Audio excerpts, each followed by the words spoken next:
നമ്മുടെ full red ഗപ്പിയുടെ കുട്ടികൾ കിടക്കുന്ന ഒരു ടാങ്കാണ്.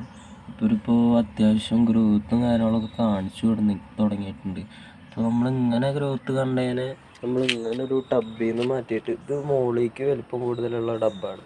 അപ്പോൾ നമ്മളിങ്ങനെ മാറ്റിയിട്ട് ഇങ്ങനത്തെ ടബിലേക്ക് ആക്കണം. അങ്ങനെ മാറ്റിയിട്ടുള്ള ഫസ്റ്റ് ബാച്ചിലെ കുട്ടികളാണ് ഇങ്ങനെ കണ്ട അത്യാവശ്യം വലിപ്പവും കാര്യങ്ങളും ഇങ്ങനത്തെ ഒരു ഡബ്ബിക്ക് മാറ്റുമ്പോൾ കിട്ടും.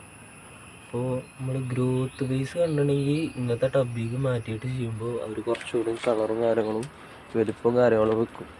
അപ്പോൾ നമ്മളിപ്പോൾ ഒരു ടബ് രണ്ടെണ്ണമൊക്കെ ഉള്ളൂ, അതിലൊന്നും സ്ഥലമില്ല ഇടാൻ, വേറെ വെറൈറ്റി ഗപ്പി എടുക്കണമുണ്ട്. അപ്പോൾ നമ്മൾ നാളെ 2 ടബ് വെച്ചിട്ട് അവരിനങ്ങനെ മാറ്റിയിട്ട് സെറ്റ് ചെയ്യും. ഇതിപ്പോൾ 2 ബാച്ചാണ് ഇതിലേക്ക് എടുക്കണത്. അത് മുന്നുണ്ടായ ബാച്ചും പിന്നെ അത് ഇപ്പോൾ അവസാനം ഉണ്ടായ ബാച്ച്. ഇവരിപ്പോൾ അത്യാവശ്യം വലിപ്പം വെക്കുന്നുണ്ട് ഈ ഒരു ടബിലാണെങ്കിലും, അത്യാവശ്യം ക്വാണ്ടിറ്റി ഉണ്ട് ഇതിൽ. അപ്പോൾ നമ്മളിങ്ങനെ ബാച്ചായിട്ട് ചെയ്യണതാണ് ഏറ്റവും നല്ലത്. ഓരോ ഫീമെയിലിനെ എടുത്തിട്ട് ഒറ്റ എണ്ണമായിട്ട് അതിൽ നിന്ന് കിട്ടണ ബാച്ചിനെ